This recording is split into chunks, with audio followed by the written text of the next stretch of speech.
अस्सलाम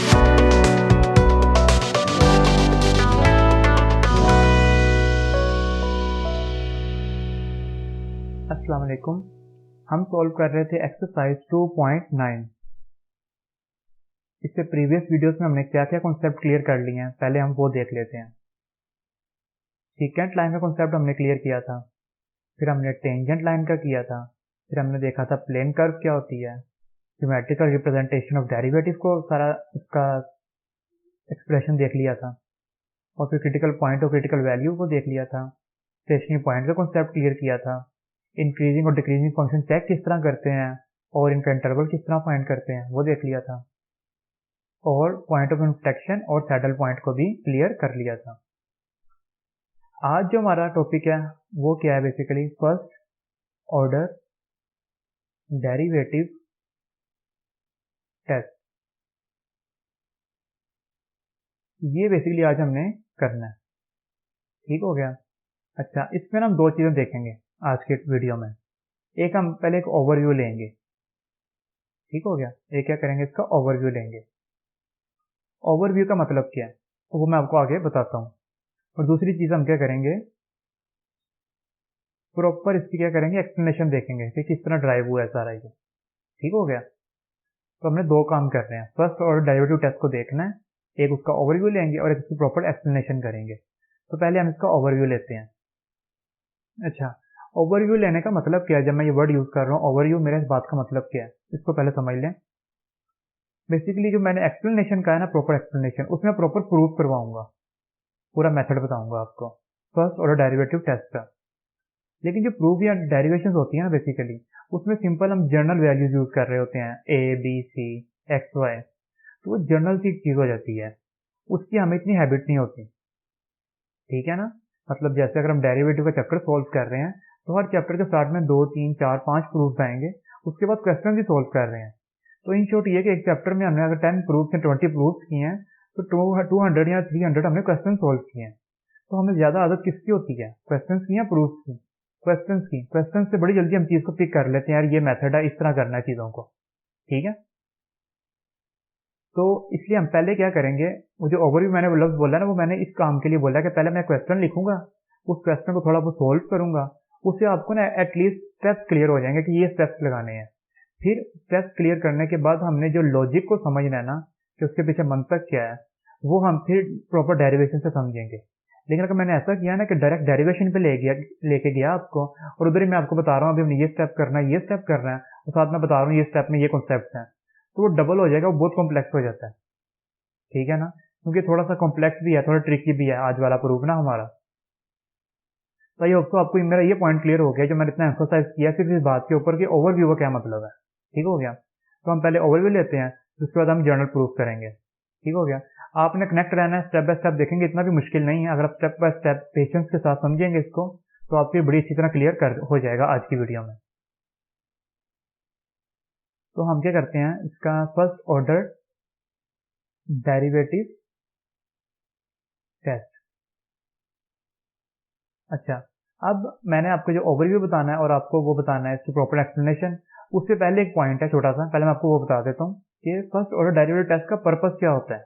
पहले मैं आपको बता देता हूँ छोटा सा पॉइंट कि फर्स्ट ऑर्डर डेरिवेटिव टेस्ट का पर्पस क्या है, फिर हम ओवरव्यू और दूसरी चीज जो है इसकी प्रॉपर एक्सप्लेनेशन वो देखेंगे। क्योंकि जब पर्पस आपके माइंड में क्लियर होगा ना कि ये रिजल्ट चाहिए हमें इसमें से, ये मतलब फर्स्ट ऑर्डर डेरिवेटिव टेस्ट लगाएं, पूरा प्रोसेस करें, स्टेप्स लगाएं 5-6, तो रिजल्ट क्या चाहिए आपको, जब वो रिजल्ट का पता होगा ना तो आपको स्टेप्स को समझने में मजा आएगा, ठीक हो गया। तो इसका पर्पस बड़ा सिंपल सा है, हमने क्या करना है पर्पस में, रिलेटिव मैक्सिमा और रिलेटिव मिनिमा ये कैलकुलेट करना है हमने बेसिकली ऑफ अ फंक्शन। अच्छा, इसका एक दूसरा नाम भी हो सकता है, क्या कह सकते हैं इसको हम, रिलेटिव एक्सट्रीमा। अच्छा, ये जो वर्ड मैंने यूज किया ना रिलेटिव एक्सट्रीमा, इसके लिए मैं एक तो ये बता देता हूँ आपको, एक और वर्ड यूज कर सकते हैं हम, इनको हम क्या कह सकते हैं, एक्सट्रीम वैल्यूज। तो फर्स्ट ऑर्डर डेरिवेटिव का पर्पस क्या है, एक्सट्रीम वैल्यूज कैलकुलेट करना। एक्सट्रीम के लिए वर्ड यूज कर सकते हैं हम एक्सट्रीमा, ठीक हो गया।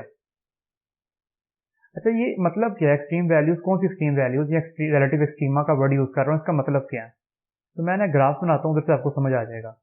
ये मैंने क्या किया, एक ना फंक्शन बना लिया, उसकी कर्व्स हैं ये, ठीक है, उसकी कर्व्स बना ली मैंने ये।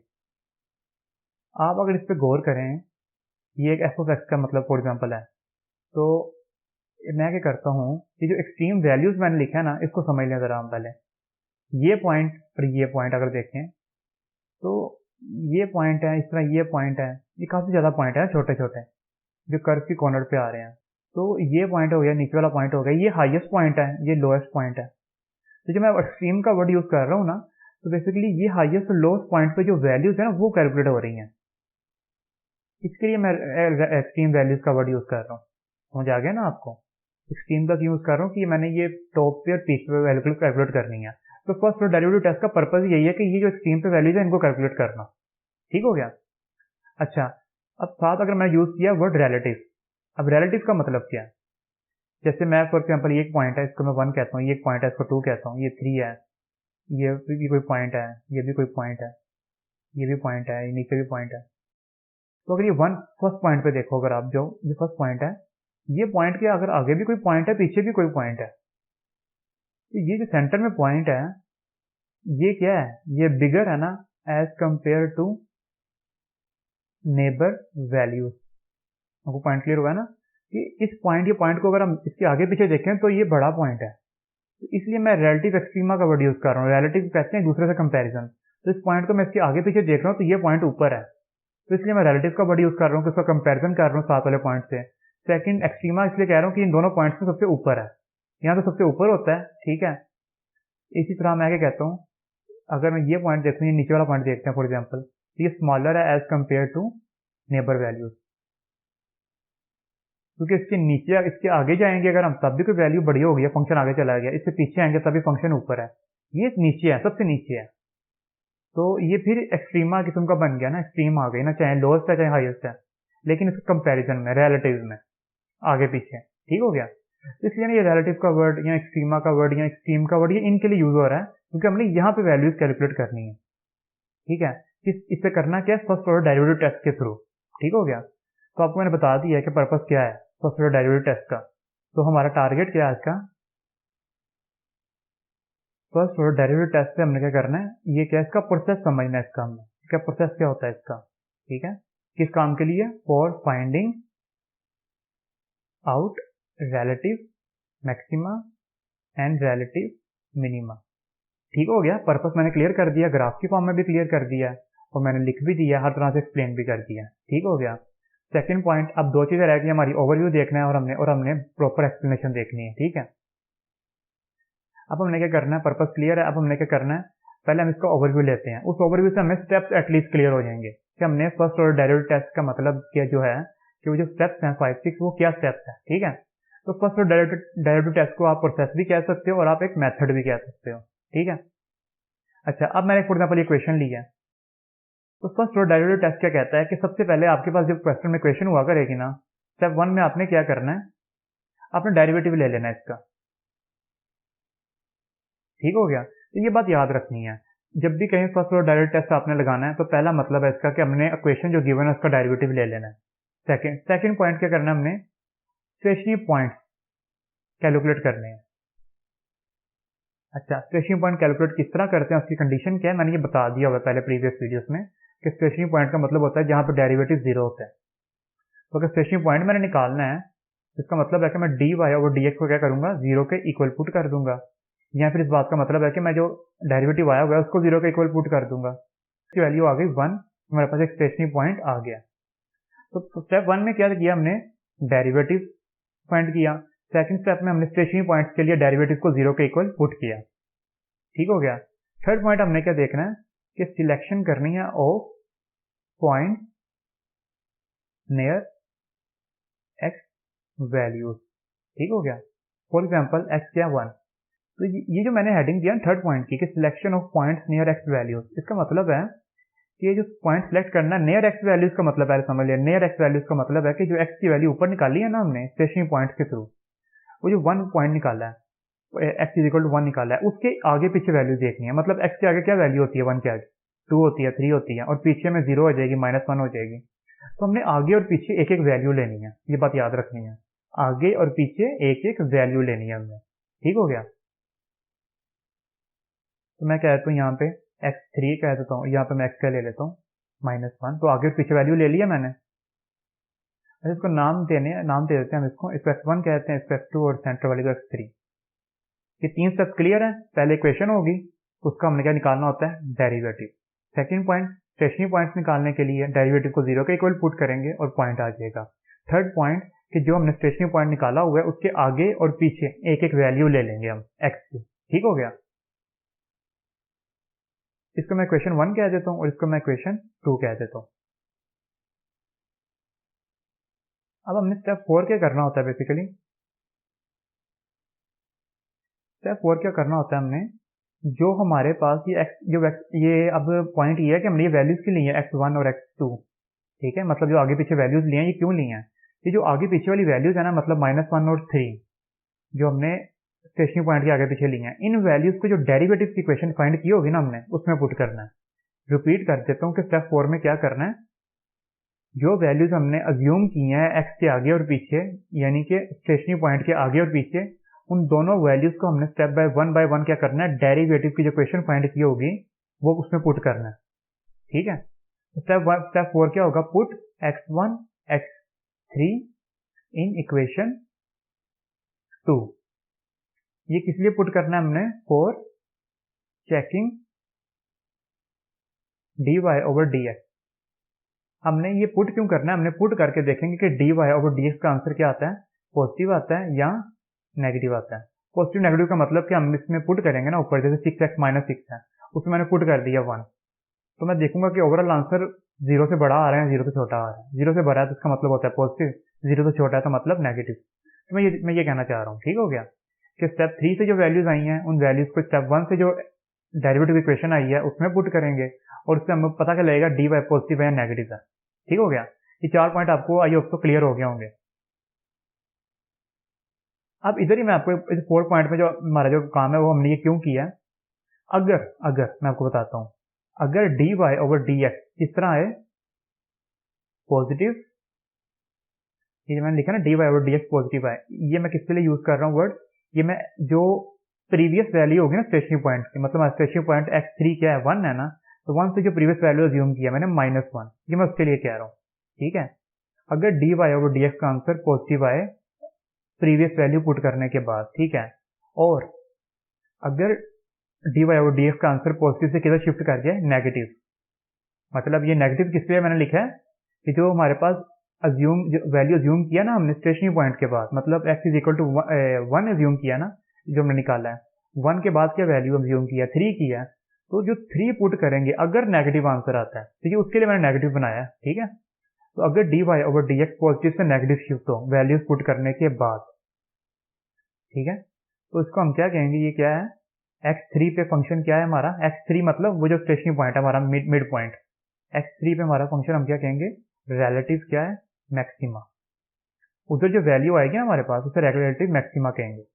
ठीक हो गया, अगर इसी तरह इस dy/dx क्या आ जाए, नेगेटिव से पॉजिटिव, अब यहाँ पे मैंने वर्ड यूज किया नेगेटिव से पॉजिटिव, जो पहले नेगेटिव है ये उसी के लिए ही है, मतलब स्टेशनरी पॉइंट है ना जो 1, उससे पहले जो वैल्यू पुट किया हमने, ठीक है, ये उसके लिए है, और जो बाद में पॉजिटिव है वो जो बाद में वैल्यू आगे वाली लटकी हुई है 3, उसके लिए है ये। ठीक है, तो अगर जवाब नेगेटिव से पॉजिटिव आ जाए तो सिंपल हम क्या कहेंगे, जो हमारा x3 है वो क्या हो जाएगा,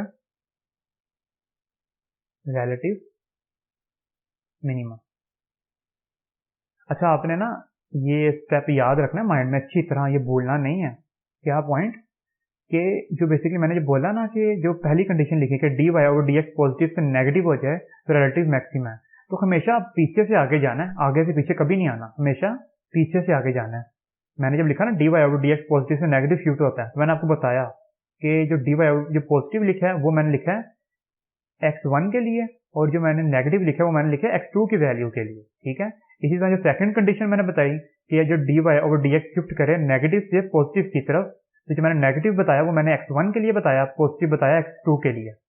ठीक है, तो हमेशा मैं पीछे से आगे गया हूँ, आगे से पीछे नहीं जाना, जाना हमेशा पीछे से आगे है।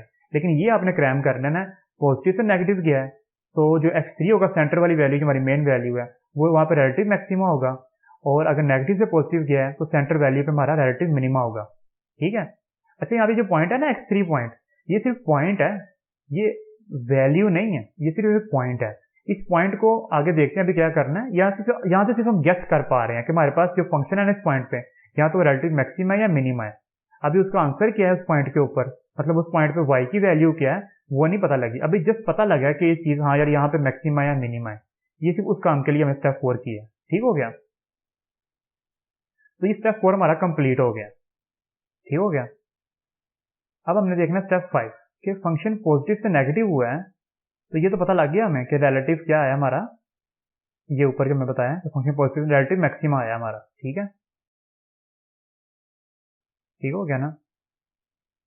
लेकिन इसकी वैल्यू तो नहीं ना फाइंड की अभी हमने, तो इसकी वैल्यू कैसे आएगी। ठीक है, तो इसकी वैल्यू ये जो x31 है ना, इस 1 को क्या करेंगे हम, x31 ये मैंने लिखा है यहाँ पे, इसको ऊपर y की इक्वेशन में पुट कर देंगे, तो उससे y की वैल्यू आ जाएगी हमारे पास।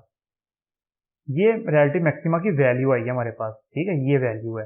आपको पॉइंट क्लियर हुआ है ना क्या मैंने कहा है कि ये y की जो वैल्यू है किस तरह निकाली है हमने, तो वो जो हमारे पास वैल्यू आई थी ना रिलेटिव मैक्सिमा या मिनिमा की सेंटर वाली, उस वैल्यू को पुट किया तो फिर y की वैल्यू आई है। अच्छा, तो ये फर्स्ट ऑर्डर डेरिवेटिव टेस्ट हमारा कंप्लीट हो गया। ठीक है, तो ये 4-5 स्टेप्स हैं, ये हमने हर दफा लगाने हैं टोटल, हर दफा। ठीक है, तो इससे हमें पता लग जाएगा रिलेटिव मैक्सिमा आता है या मिनिमा आता है। ठीक है, अच्छा तो ये हमारा कंप्लीट हो गया। अब हमने इसका जनरल प्रूफ देखना है, पूरा प्रॉपर डेरिवेशन इसकी पेपर में अगर वो आए तो वो लिखनी है जो मैं अब करवाऊंगा। ठीक हो गया, तो अब टॉपिक स्टार्ट करते हैं। उसको भी स्टार्ट करने से पहले एक दो पॉइंट से पहले हमें उसको समझना जरूरी है। अब हम देखते हैं रिलेटिव मैक्सिमा और रिलेटिव मिनिमा, ये हमारी हेडिंग है, और ये कैसे कैलकुलेट करते हैं फर्स्ट ऑर्डर डेरिवेटिव टेस्ट से। ठीक हो गया, अब पहले मैं आपको ड्राफ्ट वर्क में एक पॉइंट है, मैंने पहले भी प्रीवियस वीडियोस में भी बताया, दोबारा बता रहा हूँ क्योंकि बहुत इंपॉर्टेंट है, इधर भी यूज हुआ है, पहले भी यूज हुआ था। मैं क्या करता हूँ, मैं ये कोऑर्डिनेट्स बनाता हूँ। ठीक हो गया, आपने ये याद रखना है बस कि जो फर्स्ट क्वाड्रेंट होता है वहां पे सारे पॉजिटिव होते हैं। ऑल पॉजिटिव का मतलब है कि ट्रिग्नोमेट्रिक फंक्शंस की बात कर रहा हूँ कि साइन कोस टेन ये तीन और इनके रेसिप्रोकल्स मतलब कोसेकेंट सीकेंट और कोटेन, इस 6 के 6 फर्स्ट क्वाड्रेंट में क्या होते हैं, पॉजिटिव होते हैं। ये बात आपने याद रखनी है। अब सेकंड क्वाड्रेंट में हम आते हैं, इसमें साइन क्या होगा हमारा, पॉजिटिव, और थर्ड क्वाड्रेंट में क्या होगा हमारा, टेन पॉजिटिव, और इनके रेसिप्रोकल्स भी इसी तरह पॉजिटिव होंगे रिस्पेक्टिव कोऑर्डिनेट्स में। अब यहाँ पे थर्ड में टेन पॉजिटिव है ना, तो थर्ड में कोटेन भी पॉजिटिव होगा। अच्छा, और फोर्थ में कोस पॉजिटिव है तो उसका सीकेंट भी पॉजिटिव होगा। तो मैंने आपको ये बताना था आपको कि फर्स्ट पॉइंट आपने ये माइंड में रखना है, ये बोलना नहीं है। फर्स्ट क्वाड्रेंट में सारे पॉजिटिव, सेकंड में साइन, थर्ड में टेन, फोर्थ में कोस। अच्छा, ये मैं इसको थोड़ा सा आपको बता देता हूँ कि मैंने ये बताया क्यों है, पहले मैं क्लियर कर देता हूँ आपको। अगर dy ओवर dx है हमारा पॉजिटिव या नेगेटिव, तो हमें ये कैसे पता लगेगा, dy ओवर dx हमारा पॉजिटिव है या नेगेटिव है, ये हमें किस तरह पता लगेगा। मैंने ये पॉइंट समझ आना है आपको, ये उसके लिए मैंने आपको क्वाड्रेंट्स बताए हैं आपको। मैं आपको थोड़ा एक्सप्लेन कर देता हूँ एग्जाम्पल से। dy over dx is equal to किसके होता है, टेन थीटा के। तो इसको हम क्या कहते हैं मैं वो बता देता हूँ, इसको हम कहते हैं डेरिवेटिव। ठीक है, या फिर क्या कहते हैं, स्लोप ऑफ टेंजेंट। ठीक है, अच्छा अगर मैं कहूँ थीटा क्या है हमारा, 37 डिग्री। ठीक हो गया, तो dy ओवर dx थीटा की वैल्यू पुट करता हूँ 1037। अब मुझे 1037 की वैल्यू नहीं चाहिए, मुझे बस ये जज करना है कि ये पॉजिटिव है या नेगेटिव है। ये मुझे किस तरह पता लगेगा, 1037 का आंसर पॉजिटिव आएगा कि नेगेटिव आएगा, मुझे किस तरह पता लगेगा। तो ये मैंने फर्स्ट क्वाड्रेंट बताया ना आपको, पहले क्वाड्रेंट्स बताए हैं वो मैंने इसी काम के लिए बताए हैं। एंगल क्या है, 37 है ना, तो ये 37 किस में आता है, फर्स्ट क्वाड्रेंट में, क्योंकि फर्स्ट क्वाड्रेंट होता है 0 से 90। 37 आया फर्स्ट क्वाड्रेंट में, तो 1037 क्या हो गया हमारा, 1037 हमारा क्या आ गया, पॉजिटिव। तो dy ओवर dx हमारा आंसर क्या आ गया, पॉजिटिव। तो इस तरह हमें ये पता लग जाएगा। तो ये सारा जो मैंने आपको बताया ये सिर्फ एक काम के लिए बताया कि अगर हमने कभी चेक करना हो, हमने आंसर नहीं निकालना, बस चेक करना है कि यार ये जो एंगल है ना हमारे पास, इस एंगल पे आंसर पॉजिटिव है नेगेटिव है। ठीक है, वो कोई भी एंगल हो सकता है, तो बस हमें पता लग जाए कि पॉजिटिव नेगेटिव। तो वो ये इस काम के लिए मैंने बताया आपको कि पहले में सारे पॉजिटिव होते हैं, दूसरे में साइन होता है, थर्ड में टेन होता है और फोर्थ में कोस होता है। एक और एग्जाम्पल से क्लियर कर लेते हैं ये बात कि मैं कहता हूँ theta is equal to 97 degree है, तो dy over dx tan theta के इक्वल होता है, तो टेन 97 आ जाएगा। tan 97 क्या है बताओ, किस कोऑर्डिनेट में आ रहा है? अगर हम देखें तो ये तो आ रहा है सेकंड कोऑर्डिनेट में। सेकंड कोऑर्डिनेट में सिर्फ साइन पॉजिटिव होता है, तो ये क्या हो गया, नेगेटिव। तो dy ओवर dx क्या आ गया, नेगेटिव आंसर आ गया उसका। ये सारी कोऑर्डिनेट का जो काम था मैंने इस काम के लिए बताया था आपको। आपको पॉइंट क्लियर हो गया ना कि कोऑर्डिनेट क्यों बताए कि अगर dy ओवर dx देख सकें पॉजिटिव है नेगेटिव। ठीक है, ये चीज की यूज करना है अभी हमने फर्स्ट ऑर्डर डेरिवेटिव टेस्ट में। ये बहुत इंपॉर्टेंट पॉइंट है, इसी पॉइंट को समझ के फर्स्ट ऑर्डर डेरिवेटिव टेस्ट हमें समझ आएगा। ठीक है, इसलिए पहले मैंने उस पर भी कुछ टाइम लगा दिया। अब हम first order derivative test start करते हैं। पहले मैं क्या करता हूँ, लेट कर लेता हूँ f y is equal to f of x. उसका मैं यहाँ पे ग्राफ भी बना देता हूँ। तो ये हमारे पास एक ग्राफ आ गया। ठीक है, ये कोई y is equal to f of x का ग्राफ है। ठीक हो गया। अब यहां से मैंने एक टेंजेंट पास किया। ठीक है, तो d y over d x इधर क्या होगा, टेन थीटा के इक्वल होता है। तो थीटा यहाँ पे क्या है, मैं आपको बताऊं तो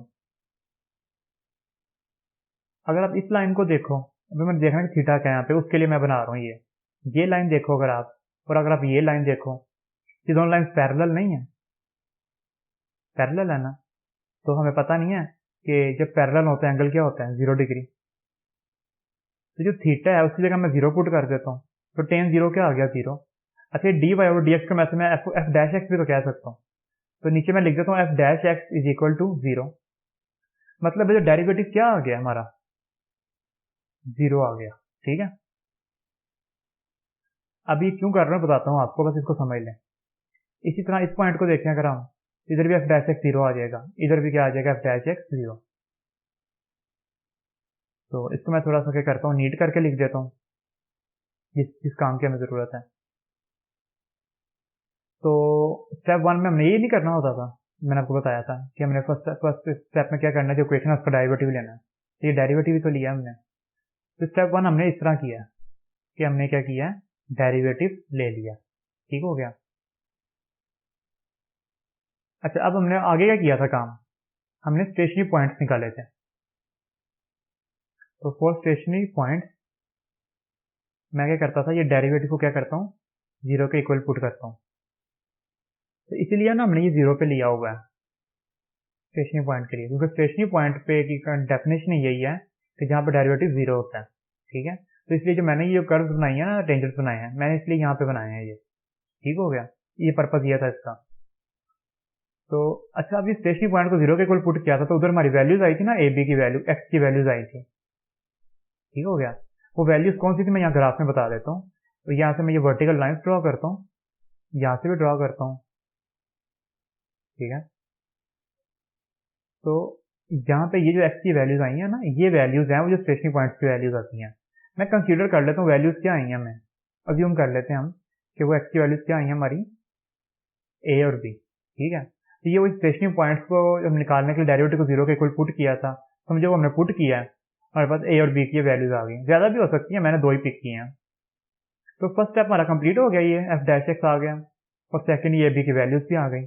थर्ड में हमने क्या किया था, हमने उसके आगे और पीछे चेक करना है। ऐसा ही है ना, मैंने यही कहा था ना कि उसके आगे और पीछे चेक करेंगे हम कि क्या आंसर आते हैं डी वाई और डी एक्स के। तो उसके लिए मैं क्या करता हूँ, ये जो है ना हमारे पास, इससे पीछे भी एक पॉइंट पिक करता हूँ। ठीक है, इधर चेक करता हूँ डी वाई और डी एक्स क्या है, और इधर एक पॉइंट लेता हूँ आगे, इधर चेक करता हूँ डी वाई और डी एक्स क्या है। ठीक हो गया, तो ये मैं पॉइंट पिक किया, इधर से मैं क्या करता हूँ, टेंजेंट ड्रॉ करता हूँ। अब वो जो कॉन्सेप्ट मैंने आपको बताया था ना स्टार्ट में, फर्स्ट और डेरिवेटिव टेस्ट से पहले, जो मैंने अभी बताया, इससे प्रीवियस कॉन्सेप्ट के कोऑर्डिनेट बताए हैं, मैंने बताया साइन पॉजिटिव नेगेटिव और डी वाई और डी एक्स पता लग जाएगा पॉजिटिव है नेगेटिव है, वो कॉन्सेप्ट इधर यूज होने लगा, जो मेन पॉइंट है। ये मैंने टेंजेंट ड्रॉ किया। अब यहाँ पे मैं एक एक्स एक्सिस ड्रॉ करता हूँ, ये मैंने ड्रॉ किया। अब मैं क्या करता हूँ, इस एक्स एक्सिस का इस टेंजेंट के साथ एंगल बनाता हूँ, ये मैंने एंगल बना दिया, ये थीटा आ गया।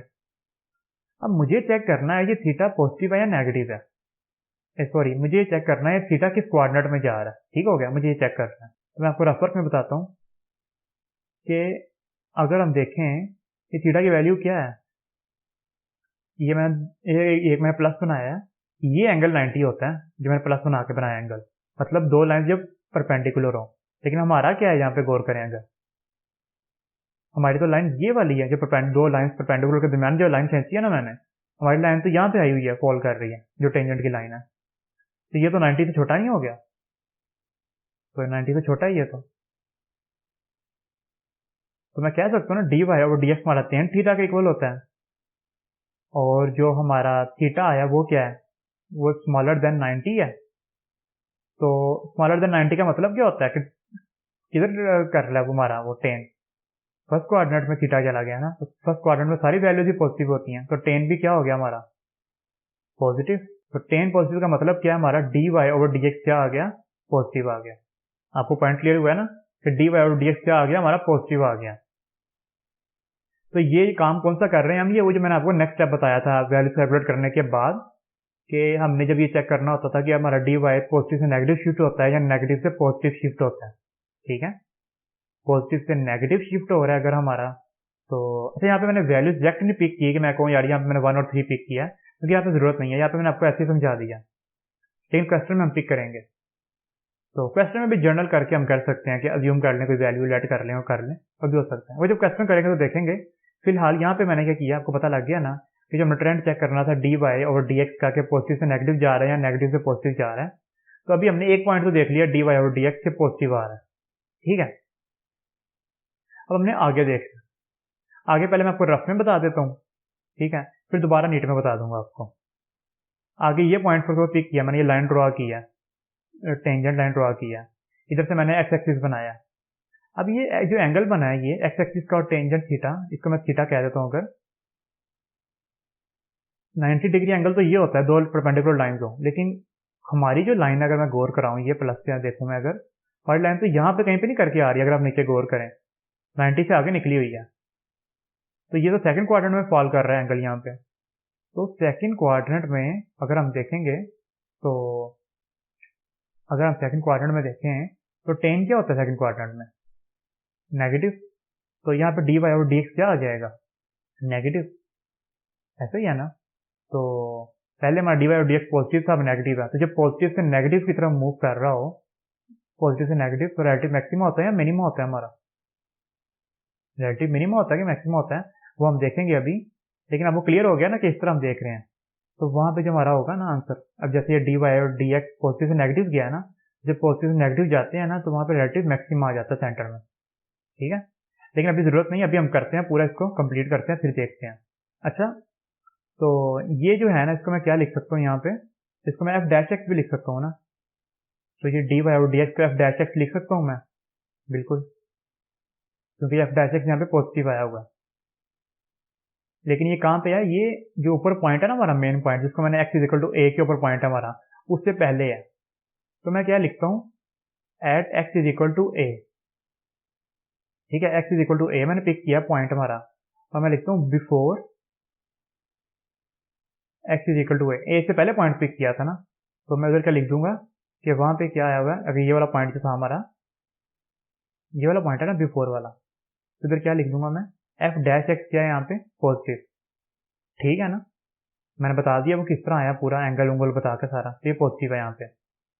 अब इसी तरह हमने क्या करना है, ये ऊपर आते हैं, अब हम ग्राफ में दोबारा देखते हैं। तो यहाँ पे क्या एंगल बना था हमारा, ये क्या था, बिगर देन 90 डिग्री था ना, और मैंने एक्सप्लेन भी किया था किस तरह। तो सेकंड क्वाड्रेंट में फॉल किया था, और सेकंड क्वाड्रेंट में tan क्या होता है, नेगेटिव। तो यहाँ पे हमारा क्या आ गया था कि f डैश एक्स क्या आ जाएगा, tan थीटा के इक्वल, और थीटा हमारा नेगेटिव है, तो सेकंड क्वाड्रेंट है, तो f डैश एक्स क्या आ गया था हमारा इधर, नेगेटिव। ठीक है, तो मैं लिख सकता हूँ ना, after x is equal to a, f dash x क्या हो जाएगा, नेगेटिव। ये दो कंडीशंस आ गई हैं हमारे पास, कि मैं नेक्स्ट स्लाइड पे एज इट इज पेस्ट कर दी हैं। तो मैं यहाँ पे लिख सकता हूँ ना, this scenario in which f dash x changes from positive to negative is the condition for relative maxima for x is equal to b। अब x इक्वल टू b पे भी तो देखेंगे ना हम, बिफोर देखेंगे, before x is equal to b f dash x क्या आता है, और after x is equal to b देखेंगे ये एफ डैश एक्स क्या आते हैं। ठीक हो गया। अब हम इसी तरह दोबारा वही जो कंसेप्ट मैंने बताया हुआ कोऑर्डिनेट वाला यहाँ पे वो दोबारा इंप्लीमेंट करेंगे। यहाँ पे मैं टेंजेंट ड्रॉ करता हूँ, एक्स एक्सिस ड्रॉ करता हूँ, और ये मैं यहाँ पे एंगल बनाता हूँ, ये थीटा एंगल है। तो अगर हम इस एंगल को देखें ना तो ये क्या है, बेसिकली ग्रेटर देन 90 डिग्री है। तो कौन सा कोऑर्डिनेट आ गया, सेकंड कोऑर्डिनेट। और सेकंड में टेन क्या होता है, नेगेटिव। एफ डैश एक्स क्या आ जाएगा, नेगेटिव। ठीक है, तो यहाँ पे लिख देता हूँ कि before x is equal to b पे एफ डैश एक्स क्या आ गया, नेगेटिव। अब आफ्टर चेक करते हैं हम, फिर एक टेंजेंट ड्रॉ करता हूँ मैं यहाँ पे। अब मैं एक्स एक्सिस बनाता हूँ, फिर एक्स एक्सिस का एंगल बनाता हूँ मैं टेंजेंट के साथ। तो ये एंगल हमारा क्या है, देखिए अगर हम गौर करें तो स्मॉलर देन 90 डिग्री है। और मतलब क्या आ गया, फर्स्ट कोऑर्डिनेट, फर्स्ट में टेन क्या होता है, पॉजिटिव। तो हमारा डी वाई और डी एक्स या एफ डैश एक्स क्या आ गया, पॉजिटिव। मैं ये कंडीशन लिख देता हूँ वहां पे। ठीक हो गया। तो इसका मैं क्या लिखूंगा, scenario in which f dash x changes from negative to positive is the condition for relative minima. ठीक हो गया, ये relative और ये relative मैक्सिमा। ठीक है, ये जो अब मैं यहाँ पे रफर में एक पॉइंट बता दूं, ये टेस्ट हमारा कंप्लीट हो गया। ये जो आया ना हमारे पास, ये जो लाइंस आई हैं, इधर वैल्यूज तो देखनी है हमने। ठीक है, तो वो वैल्यूज हमें कैसे पता लगेंगी, जो एक्स ए और बी है ना, इनको पुट करेंगे हम इधर, ये जो फंक्शन में इक्वेशन होगी। लेट्स सपोज हमारी इक्वेशन है 4x² + 5 कुछ भी है। इधर हम एक्स की वैल्यूज है ना, जो ए और बी, ये पुट करेंगे, और जब से हमारे पास वो रिलेटिव मैक्सिमा और मिनिमा की वैल्यूज भी आ जाएंगी। ठीक हो गया। अच्छा, यहाँ पे हमारा प्रूफ कंप्लीट हो गया। ठीक है, लेकिन एक दो ना कंफ्यूजिंग पॉइंट्स हैं जो मैं आपको डिस्कस करना चाहता हूँ। वो क्या है, वो आपने कंफ्यूजिंग पॉइंट में इस सेंस में कहना चाह रहा हूँ कि आप सॉल्व करते हुए ना मिस्टेक कर सकते हो उधर, तो वो आपने याद कर लेने ताकि मिस्टेक ना हो। अच्छा, वो पॉइंट्स क्या है कि ये जो लिखा हुआ है ना एफ ऑफ एक्स,